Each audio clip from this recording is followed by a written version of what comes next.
Hello everyone and welcome back. Today I'll be reviewing the film It Ends With Us. It Ends With Us is directed by Justin Baldoni, written by Christy Hall and Colin Hoover, and stars Blake Lively, Justin Baldoni, Jenny Slate, Hassan Minhaj, and Brandon Sklenner. This is a It Ends With Us movie review, and there will be spoilers. If you enjoy our movie reviews, please show your support by liking this It Ends With Us film review and subscribing. Once subscribed, click the bell notification box to be instantly notified of new reviews.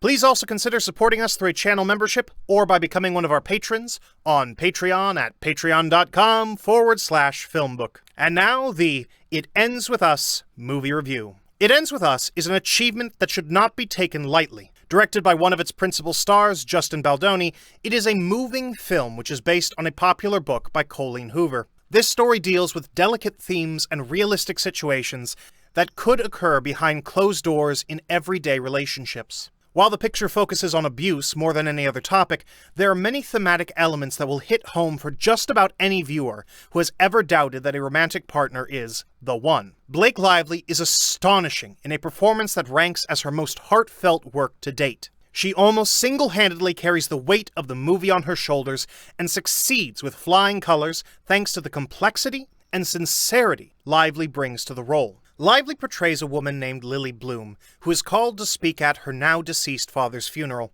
She has to write just 5 things about her father to read off at the eulogy. Lily's mom, Jenny, is surprised when Lily doesn't really have too much to say about her dad. There's a lot that's happened in Lily's past, though, and her father's actions are key to understanding the crucial plot developments which occur later in the film. Lily meets a fairly wealthy neurosurgeon named Ryle Kincaid on a rooftop, and they proceed to hit it off as they discuss certain things that they feel in the moment during their first encounter. There is a great soundtrack here to progress key plot points along. For example, Cigarettes After Sex has a song on the soundtrack which helps move the action forward in the earlier stages of the picture. While the movie presents the current relationship formed by Lily and Ryle, it also goes back in time to when Lily was with a guy who she ended up losing her virginity to. His name is Atlas Corrigan, and is played by a young man in flashbacks by Alex Neustader. Isabella Farah plays the young Lily. Turns out, Atlas was once homeless and suffered a couple of tremendous obstacles to fulfilling his desires and love for Lily.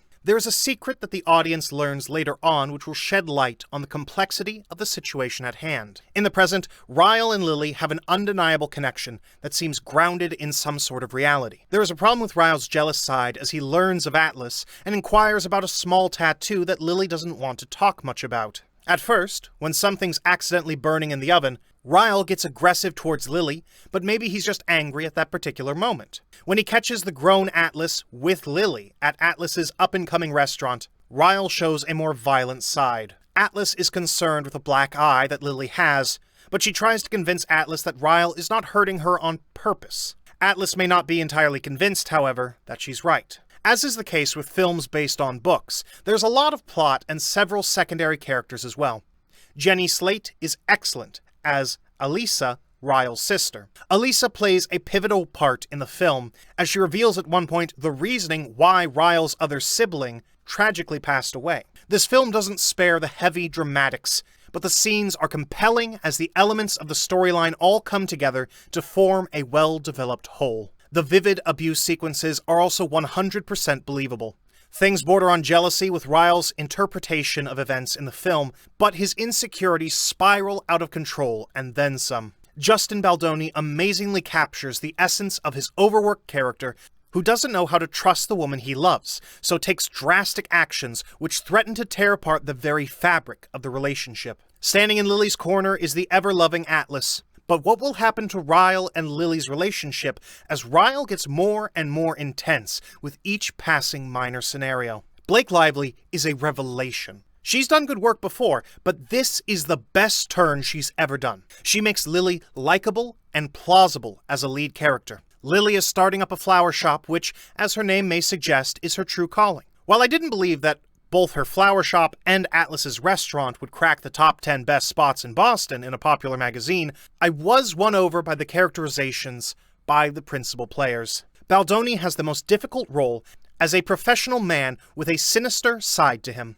Underneath his hard exterior, there is a more understanding man inside him, but it becomes too late, as Lily eventually ends up unable to trust him until a certain plot development tests their love for one another. Baldoni's role is difficult to play because it could be portrayed as an evil cardboard cutout. Instead, the actor reveals a three-dimensional character with serious issues who, perhaps, deserves to be dealt with by the legal system, but the movie never explores that route. That's not to say Lively's performance is any simpler to play. It's just that her likability shines through, and the actress gives the role the requisite depth it needs to be successful. The viewer will be with her right from the word go. Lively deserves tremendous accolades for her attention to bringing this character to life with heart, strength, and determination. It Ends With Us is a powerful, well-constructed picture that is adapted almost too perfectly by Christy Hall. Blake Lively and Justin Baldoni, the stars, are the standouts.